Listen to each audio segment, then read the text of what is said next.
یہ جو ادب ہوتا ہے نا، یہ معاشرے کے اندر سکون پیدا کرتا ہے، اور بے ادبی جو ہوتی ہے یہ معاشرے کے اندر، سوسائٹی کے اندر بے سکونی پیدا کرتی ہے۔ ادب ہمیشہ محبتوں کے فروغ کا سبب بنتا ہے۔ بے ادبی، بے باکی، اپنی زبان کا تیزی سے استعمال کرنا، یہ نفرتوں کا باعث بنتا ہے۔ ادب کرنے والے لوگ جو ہوتے ہیں ان سے ملاقات کر کے محسوس ہوتا ہے کہ یہ ادب والے ہی نہیں، صرف ان کی کسی نے تربیت بھی کی ہے۔ اور بے ادبی، توہین، کسی شخص کے لیے ہتک امیز لہجہ اختیار کرنا، یہ بتاتا ہے کہ شخص غیر تربیت یافتہ ہے۔ آپ جب ادب کرنے والے ہو جاتے ہیں، پیار کرنے والے ہو جاتے ہیں، تعظیم کرنے والے ہو جاتے ہیں، تو آپ نا معاشرے میں سکون پیدا کرتے ہیں۔ میٹرک کر کے، پی ٹی سی کر کے کوئی آدمی اسکول میں ٹیچر لگ گئے تھے، ایک شخص نے ان کے پاس تعلیم حاصل کی، پرائمری میں ان کے پاس پڑھا، پھر بعد میں اس نے ماسٹر کی ڈگری لی، پھر اس نے ایم فل کیا، پھر اس نے پی ایچ ڈی کی، پھر ایک بہت اونچی پوسٹ پر وہ آفیسر ہوئے، ایک بہت بڑی گاڑی اللہ نے انہیں دے دی۔ اتفاق ایسا ہوا کہ ایک دن وہ اسکول ٹیچر اپنی سائیکل پر، ریٹائر ہو گئے ہیں لیکن کوئی بڑی تنخواہیں نہیں ہوتی تھی پرانے زمانے میں اساتذہ کی، اب تو پھر بھی کچھ حوصلہ افزا معاملات ہیں۔ تو وہ ٹیچر اپنی سائیکل پر سمجھیے آ رہے ہیں گاؤں سے، اور ان کا وہ شاگرد جو کبھی کسی سن میں ان کے پاس پرائمری میں شاگرد رہا، وہ بھی آ رہا ہے گاؤں واپس، لیکن وہ پجاروں پہ آ رہا ہے۔ وہ ایک بڑی گاڑی پہ، 1.5 کروڑ کی گاڑی پہ بیٹھا ہے، اور وہ گاؤں آ رہا ہے شہر سے۔ اس نے جب سامنے دیکھا نا میرے استاد صاحب آ رہے ہیں، اس نے گاڑی روک دی، نیچے اترا، استاد جی کو سلام کیا، پھر کہا استاد صاحب یہ بچہ جو ہے نا یہ آپ کا سائیکل لے آئے گا، میں آپ کو اپنی گاڑی پہ نہ لے جاؤں جہاں آپ نے جانا ہے، پھر میں گھر چھوڑ دوں گا۔ استاد صاحب نے جانا اپنی سائیکل پہ ہی ہے، شکریہ ادا کیا، دعائیں دیں، بیٹھے اپنی سائیکل پہ ہی۔ اس نے نہ نذرانہ دیا انہیں، نہ تحفہ دیا ہے، نہ پیسے دیے، نہ ان کی پینشن میں اضافہ کیا ہے، نہ انہیں بڑا گھر لے کے دیا ہے۔ کیا کیا اس نے؟ ادب کیا ہے۔ اس نے اپنے استاد کا احترام کیا ہے، اس نے ان کی تعظیم کی ہے۔ نتیجہ اس کا کیا نکلا کہ استاد صاحب جب دوبارہ اس سائیکل پہ بیٹھتے ہیں نا تو انہیں محسوس ہوتا ہے میرا سائیکل تو پجاروں سے مہنگا ہے، اس لیے کہ پجاروں والے تو اتر اتر کے سائیکل کو سلوٹ کر رہے ہیں، انہیں یہ فیل ہوتا ہے کہ یہ مہنگا ہے۔ جب آپ کسی کو احترام دیتے ہیں، کسی کی قدر کرتے ہیں، کسی کے ساتھ آپ کا رویہ عقیدت والا ہو جاتا ہے، تو اس کا لازمی نتیجہ یہ نکلتا ہے کہ سوسائٹی میں سکون پیدا ہوتا ہے۔ دو قسم کے بچے ہوتے ہیں، ایک بچہ وہ ہوتا ہے جس سے ماں باپ بات نہیں کرتے، کوئی کام نہیں بتاتے، کوئی گفتگو نہیں کرتے، وہ کہتے ہیں اس کو تمیز ہی نہیں ہے بات کرنے کی، پتہ ہی کوئی نہیں کیا کہہ دے گا۔ وہ بیٹا ہے، وہ ہو سکتا ہے اس کی وہ کسی کے سامنے شکایت نہ کرے، لیکن وہ اسے کوئی کام نہیں بتاتے۔ ایک بچہ ایسا ہوتا ہے جس پہ ماں باپ سارا ہی بوجھ رکھ دیتے ہیں، انہیں پتہ ہوتا ہے کہ میں نے جو اس نے کہنا ہے وہ اس نے کر دینا ہے۔ اب وہ بچہ سکون دیتا ہے، ماں باپ اس کی وجہ سے اپنے دل میں راحت محسوس کرتے ہیں۔ ماں باپ بوڑھے تھے، وہ بچہ گھر آ گیا، دو رویے ہیں، آپ کو سمجھانے کے لیے چند مثالیں عرض کر رہا ہوں۔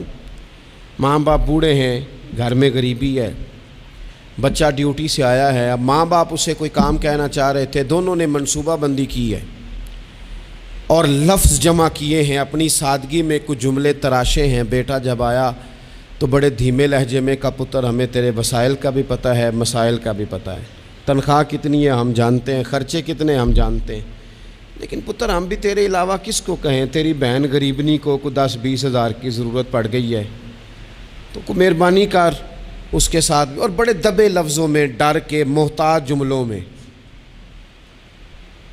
اب بچہ تو ایسے ہوا جیسے پہلے سے ہی تیار بیٹھا تھا، لاوا تھا، پھٹ گیا، کہنے لگا ابا جی آپ ہر وقت مجھے تکلیف ہی دیتے رہتے ہیں، اماں ہر وقت آپ کام بتاتی رہتی ہیں، بہن کو سمجھائیں نا آپ کہ میرے پہلے بڑے مسئلے ہیں، میں کہاں سے اسے پیسے دوں، آپ اسے کہیں۔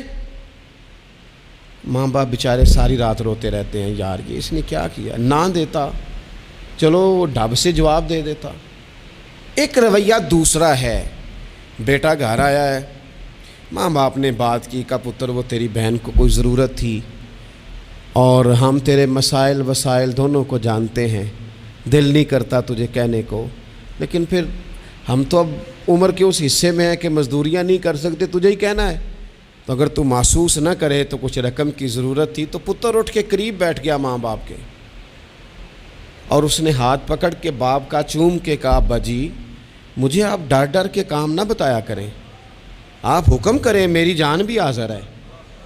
یہ 20,000 کی کیا بات ہوئی، آپ جتنے کہیں گے میں بندوبست کروں گا، اور بہن کو بھی آپ یہ کہیں کہ وہ ڈرا نہ کرے، وہ اس گھر کے حصے دار ہے، یہ اس کا میکا ہے، یہاں تو فخر سے آ سکتی ہے، ناز سے آ سکتی ہے، اسے کو جب آئے گی دروازہ کھلا ملے گا، جب آئے گی بھائی کی شفقت ملے گی۔ بہن نے بھائی پہ ناز نہیں کرنا تو کس پہ کرنا ہے؟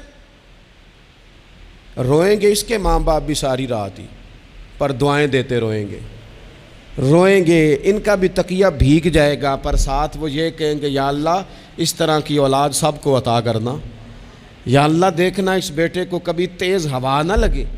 آپ جب بے ادبی کرتے ہیں تو تکلیف ہوتی ہے، اور جب ادب کرتے ہیں، جب آپ اکرام کرتے ہیں، جب آپ کے لہجے کے اندر خوبصورتی ہوتی ہے۔ میں سیکھنے والا ہر جگہ سے سیکھتا ہے نا، ایک دکاندار سے میں نے ایک بات سیکھی، ایک دن میں ان طالب علموں کو بتا رہا تھا، آپ کو بھی عرض کرتا ہوں۔ دکاندار سے ایک میں نے بات سیکھی، ایک صاحب دکاندار کے پاس آئے تو کوئی چیز مانگی، تو اس صاحب نے وہ چیز دکھائی تو کہنے لگے تسی ردی رکھ دے ہو، جو کچھ بھی رکھ دے ہو سب تو نکما تواڈے کول ہی ہوندا ہے، ہر شے بری تم سے ہی ملتی ہے۔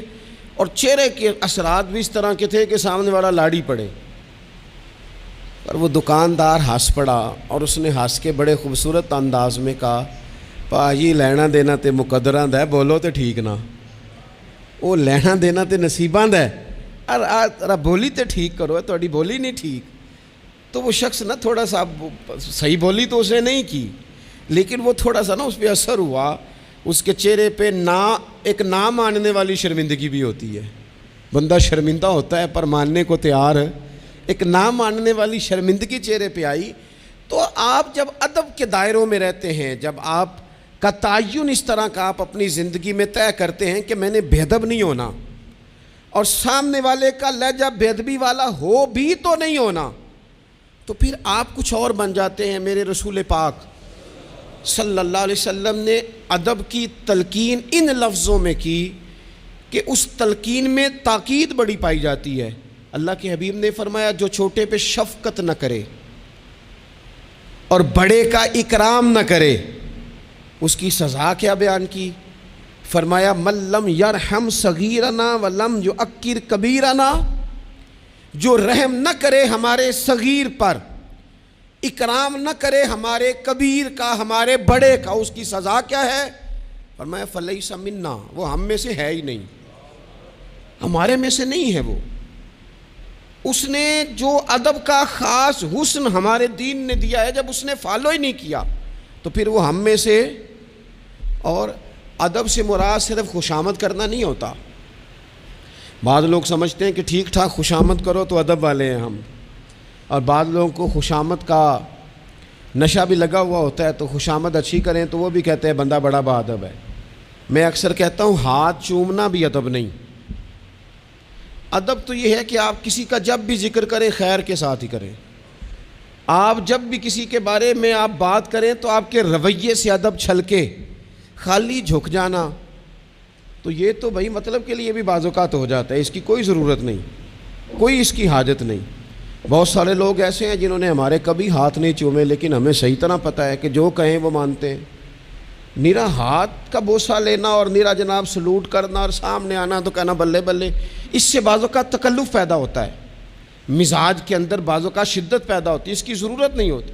ادب ہمیشہ، اور ادب کے بڑے دائرے ہیں۔ اب صحیح بخاری میں حدیث ہے، استادوں کے مقابلے میں مسئلہ نہیں بتانا چاہیے، یہ بھی ادب ہے۔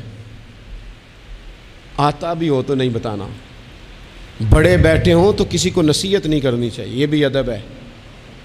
صوفیاء تو یہاں تک فرماتے ہیں کہ شیخ بیٹھا ہو تو تسبیح نہ چلاؤ، وہ تمہیں نصیحت کر رہا ہے، تم تسبیح چلا رہے ہو، تم اسے بتانا چاہ رہے ہو کہ میں تو نیک آدمی ہوں، تو باتیں کر رہا ہے میں اللہ اللہ کر رہا ہوں۔ ادب کے جو معیار دین نے طے کیے ہیں ان کو آپ دیکھیں، اپنے بزرگوں کے سامنے آپ کو مسئلہ آتا بھی ہے تو نہ بتائیں، آپ ادب کا ماحول بنائیں، آپ کی طبیعت ادب والی ہو، ذوق ادب والا ہو، مزاج ادب والا ہو۔ حضرت عبداللہ ابن عمر، یہ صحیح بخاری میں حدیث ہے، حضرت عبداللہ ابن عمر رضی اللہ تعالیٰ عنہ کہتے ہیں میں نبی پاک علیہ السلام کی بارگاہ میں حاضر تھا اور کبار صحابہ بیٹھے ہوئے تھے، بڑے بڑے جید لوگ، کہتے ہیں بڑے بڑے اکابرین صحابہ بیٹھے تھے، تو حضور نے سوال پوچھا۔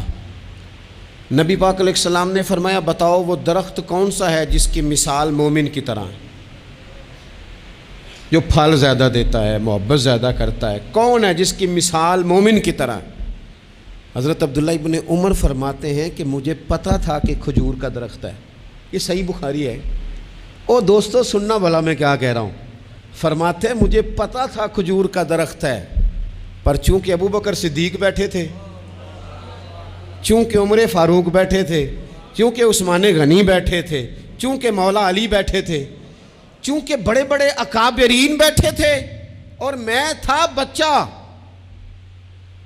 فرماتے ہیں جواب آتا بھی تھا تو میں نے اس لیے نہیں دیا کہ میرے باپ بیٹھے ہیں، میرے چچا بیٹھے ہیں، ان کے ہوتے ہوئے صلاح دوں، ان کے ہوتے ہوئے میں بات کروں؟ فرماتے ہیں میں نے بتایا نہیں، لیکن جب کسی نے نہ بتایا تو حضور نے خود فرمایا وہ کھجور کا درخت ہے، فرماتے ہیں میرے دل میں خیال آ گیا کہ میرے ذہن میں جو جواب تھا بالکل ٹھیک تھا، دیا کیوں نہیں، بتایا کیوں نہیں؟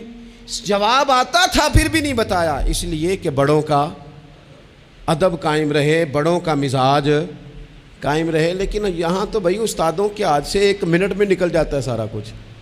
شاگرد کہتا ہے میں بتاتا ہوں نا استاد جی تو گوگل چلاتے نہیں، اور میں تو گوگل کا مفتی ہوں پورا، میں نے تو مسئلہ نکال بھی لیا ہے، میں ابھی میں نکال کے دیتا ہوں۔ یہاں تو عبارتیں ٹھیک کرا رہے ہوتے ہیں طلباء اپنے اساتذہ کی، یہاں تو مرید کہہ رہے ہوتے ہیں کہ آپ مجھ سے رائے لیں، میں آپ کو بتاتا ہوں کہ پیری مریدی صحیح کیسے چلتی ہے، میں بتاتا ہوں۔ آپ اپنی زندگی میں جب آداب لے آئیں گے، جب ادب لے آئیں، اور شدید ایمرجنسی بھی ہوتی تھی نا تو صحابہ ادب نہیں بھولتے تھے، بعض اوقات ایمرجنسی میں ادب نہیں ہوتا، مطلب یہاں خدا نہ خواستہ میرے کپڑوں کو پیچھے آگ لگ جائے تو آپ کیا کہیں گے، پیر طریقت، راہبر شریعت، فلانا صاحب فلانا، جب تک سارے کپڑے جل جائیں۔ اگر ایمرجنسی ہو جائے نا، کپڑوں کو آگ لگ جائے تو کہا جاتا ہے جناب آگ لگ گئی آپ کے کپڑوں کو، ہو سکتا ہے نام لے کے کوئی پکارے مولانا صاحب وہ دیکھیں آگ ہے، اتنے لمبے لقب نہیں ہوتے، لیکن صحابہ ایمرجنسی میں بھی حضور کا ادب کرتے۔ حضرت صدیق اکبر غار ثور میں ہیں، ایڑی پر ڈنگ مار رہا ہے سانپ، اور سانپ کا نام لے لے تو بندہ گھبرا جاتا ہے، لیکن ایڑی پہ ڈنگ مارا جا رہا ہے، جب تک ڈنگ لگ رہا ہے بار بار، اب اس کا اثر تیز ہوا، اس زہر کا اثر جب جسم پہ ہونے لگا تو آنسو آنکھوں سے نکلے، وہ حضور کے چہرہ نور پر آئے تو محبوب نے فرمایا کیا ہوا؟ کہنا چاہیے تھا نا سانپ سانپ سانپ سانپ، پر حضرت صدیق اکبر ادب نہیں بھولے، کہنے لگے فدا کا ابی و امی یا رسول اللہ، حضور میری ماں بھی قربان، حضور میرا باپ بھی قربان، فدا کا روحی و قلبی یا رسول، حضور میرا دل بھی قربان، حضور میری روح بھی قربان، یا رسول اللہ وہ سانپ نے ڈس لیا مجھے۔ ادب نہیں بھولے، وقت بدلنا ہے تو بدل جائے، لیکن آداب کبھی بھی امت کے ہاتھوں سے جانے نہ پائے، آداب کا ہر وقت خیال رکھا جائے، ہر وقت خیال رکھا جائے۔ آخری بات آج آپ حضرات کی خدمت میں عرض کرنی ہے، ہر جگہ ضروری نہیں کہ کوئی تنقید کا پہلو ہی نکالا جائے، ہر شخص کی نیت پر شک ہی کیا جائے، یہ ضروری نہیں۔ ایک ذہن بنا لیں، جو بھی رسول اللہ صلی اللہ علیہ وسلم کی بات کرے، عقیدہ اس کا ٹھیک ہو، دین کی بات کرے، قرآنی تعلیمات کی بات کرے، وہ کوئی ہو، کوشش کریں کہ جو خیر کی بات ہو اس میں خیر کے ساتھ سپورٹ شروع کر دیں۔ ہم نے بہت زیادہ جو گروہ بندی شروع کر دی ہے، اس سے تھوڑا سا اپنے آپ کو اوپر لے کے آئیں۔ اقبال بار بار روتے تھے، کہتے تھے فرقہ بندی ہے کہیں اور کہیں ذاتیں ہیں، کیا زمانے میں پن پنے کی یہی باتیں ہیں۔ کہتے تھے کیا اس طرح ہم آگے جائیں گے، کبھی برادریوں کے بت اور کبھی جماعتوں کے بت۔ تھوڑا سا نا اپنے ذہن کو بڑا کریں، اور دین کی بات آپ کو لگے صحیح کہ بندہ کچھ ٹھیک ہے، آپ نے بندے کی سپورٹ کرنی ہے کہ دین کی بات کی سپورٹ کرنی ہے؟ کوئی بھی کسی بھی رنگ میں جب حضور کا تذکرہ کرے، وہ حضرت ابراہیم علیہ السلام نے سنا تھا کہ وہ کماد کے کھیت سے، گنے کے کھیت سے کوئی اللہ اللہ کر رہا ہے، تو حضرت ابراہیم پہنچ گئے، اور فرشتہ تھا انسانی شکل میں، فرمایا رب کا نام پھر سنا۔ اس نے کہا میں سارے اونٹ لے لوں گا، فرمایا تو نام لینا تو اونٹ سارے ہی تیرے۔ پھر تھوڑی دیر کے بعد چپ کر گیا۔ حضرت مفتی احمد یار خان صاحب رحمۃ اللہ نے اس کو لکھا ہے، دوبارہ سنا تو کہنے لگا ساری گائیں لے لوں گا، فرمایا ساری تیری ہوئی، نام دوبارہ سنا۔ نہ علمہ وچ پھسا سانو، تو یار دی گل سنا سانو۔ اس سارا کچھ دے دیا تو فرشتہ عرض کرنے لگا مالک یہ تو تیرے نام کے سچے عاشق ہیں، یہ سچے دیوانے۔ تھوڑا سا نا اتفاق کرنے کی کوشش کریں، اپنے آپ کو تھوڑا بڑا کر لیں، میچور کر لیں۔ جب لوگ انسانوں کی بجائے نظریوں کو سپورٹ کرنے لگ جاتے ہیں نا، ہم شخصیات کے نہیں نظریات کے قائل ہیں۔ جب نظریات کو ہم سپورٹ کریں گے، دین ایک نظریہ ہے، اور نظریے کی سپورٹ کبھی نہیں چھوڑنی چاہیے۔ نظریہ ہمیشہ نظریہ ہوتا ہے، جاٹ ہو کے، باٹ ہو کے، ارائی ہو کے، فلاں ہو کے، فلاں ہو کے بڑا جی لیا، اب کچھ مسلمان ہو کے بھی تو جینا چاہیے کہ نہیں؟ یار صحیح بتاؤ، کبھی اپنا تعارف بتایا ہے کہ ہم رسول اللہ کے غلام ہیں؟ یہ بھی تو تعارف ہے نا ہمارا، یہ بھی تو بتانا چاہیے۔ آپ کون ہیں جناب؟ کہتے میں تو گجرانوالہ کا رہنے والا ہوں۔ آپ کون ہیں جناب؟ میں تو جناب گجرات کا ہوں۔ بھئی آپ یہ کہیں میں رسول اللہ کا غلام ہوں۔ حضرت سلمان فارسی سے کسی نے کہا نام بتائیں، کہنے لگے میرا نام اسلام ہے۔ کہا آپ کے والد کا نام؟ کہنے لگے اسلام۔ کہا دادا کا نام اسلام۔ پوچھتا جاتا آپ اسلام بتاتے جاتے، اس نے کہا جناب یہ کیا بات ہوئی؟ فرمانے لگے میرا سارا کچھ ہی میرا دین ہے۔ یہیں سے بات شروع ہوتی ہے اور یہیں پہ بات ختم ہوتی ہے۔ کچھ کبھی کبھی حضرت سفینہ ایک صحابی ہیں، جنگل میں رستہ بھول گئے تھے تو سامنے شیر آ گیا، تو شیر نے جب منہ کھولا تو پتہ ہے حضرت سفینہ کی زبان سے کیا نکلا؟ کہنے لگے او شیر ذرا خیال کرنا میں رسول اللہ کا غلام ہوں۔ اس مقام پہ بھی یہی نکل رہا ہے کہ میں نبی پاک کا غلام ہوں۔ ایمرجنسی میں بھی جب کہا میں حضور کا غلام ہوں تو شیر نے دو میں لانی شروع کر دی، قدم چومنے شروع کر دیے، شیر پیچھے ہٹ گیا۔ تو آپ کی زبانوں پر یہ بات جاری ہو کہ ہم نبی پاک صلی اللہ علیہ وسلم کے غلام ہیں، اللہ تعالیٰ مجھے اور آپ کو عمل کی توفیق عطا فرمائے۔